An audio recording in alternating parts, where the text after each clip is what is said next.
Dans Wakfu, on a vraiment voulu mettre la liberté au cœur du jeu et laisser le contrôle aux joueurs. Dans la majorité des MMO actuels, on crée le jeu et on y place le joueur. Dans Wakfu, on a préféré créer le jeu autour des joueurs.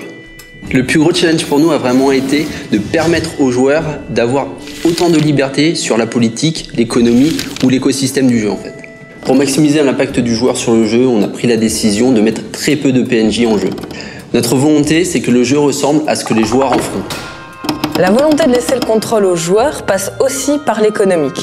Contrairement aux autres MMO, on a pris le parti de ne pas faire dropper l'argent directement sur les monstres. La création de notre monnaie, les Kama, est une activité à part entière qui consiste à prendre du minerai pour le transformer en monnaie depuis une presse à Kama. Les joueurs peuvent ainsi contrôler la monnaie qui est en circulation sur leur serveur. De la même façon, le commerce, les échanges, la vente et l'achat d'objets se passent exclusivement entre les joueurs. Nous avons pris le parti de ne mettre aucun PNJ qui revende ou achète lui-même les objets. Tout se passera de joueur à joueur via différentes fonctionnalités en jeu. Dans Wakfu, on a souhaité mettre entre les mains des joueurs l'intégralité de l'écosystème. Et pour ça, on a réfléchi à plusieurs règles, dont la principale étant que les monstres et les ressources ne réapparaissent pas automatiquement. Ça va vraiment être aux joueurs de replanter les ressources ou bien de remettre les monstres dans l'écosystème actuel. En game design, on a trouvé une solution à ça, c'est de permettre aux joueurs de récolter des semences sur certaines espèces, telles que le bouffe-tout. Et si jamais cette espèce vient à disparaître d'une zone complète, ça va vraiment être aux joueurs de la réimplanter et donc d'avoir un vrai impact sur l'écosystème de la région.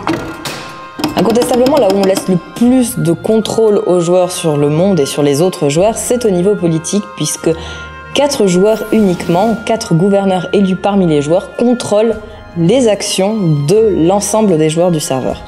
On a laissé à ces 4 joueurs un panel d'outils assez important.